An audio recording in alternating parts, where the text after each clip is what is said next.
এদিকে বিসিবি নির্বাচন সামনে রেখে 4 ক্লাবের মালিকানা দ্বন্দ্ব গড়ালো মারধর আর অপহরণে। নিষ্পত্তির জন্য শুনানির আগে তানভীরকে তুলে নিয়ে মারধরের অভিযোগ লোকমান হোসেনের বিরুদ্ধে। তাই শুনানি মুলতবি করেছে অবসরপ্রাপ্ত বিচারপতি মির্জা হুসাইন হায়দারের ট্রাইব্যুনাল। 4 ক্লাবের মালিকানা দ্বন্দ্বে বিপাকে বিসিবি।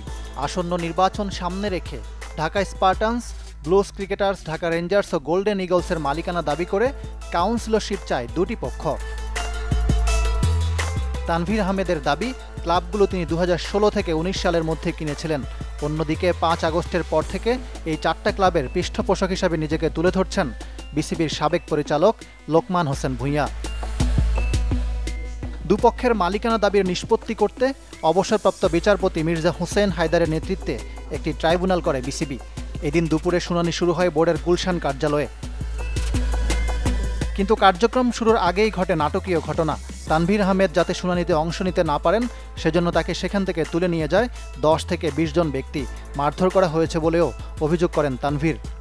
এমনি নিয়ে গেছে, হ্যাঁ, জোর করে নিয়ে গেছে। আমি গিয়ে বসে ভিতরে, আমাকে নিয়ে এসে বসছে ওনারা। বাবু ভাই ছিল নিচে, উপরে লোকমান ভূঁইয়া ছিল বসা, আরো লোকজন ছিল, সিসিএম এর লোকজন ছিল। তারা আবার দেখছে, তারা দেখে বের হয়ে গেল।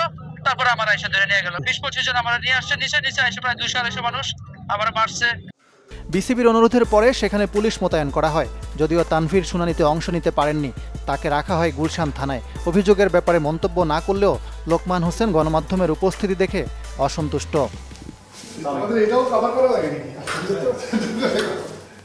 তানভীর অংশ নিতে না পারায় কোনো সিদ্ধান্ত নিতে পারেনি ট্রাইব্যুনাল।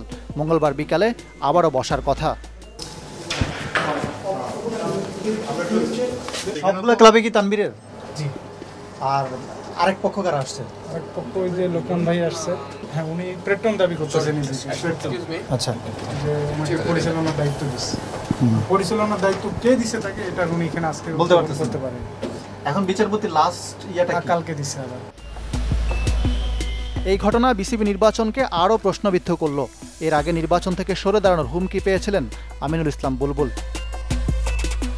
ইকরাম হোসাইন, চ্যানেল 24, ঢাকা।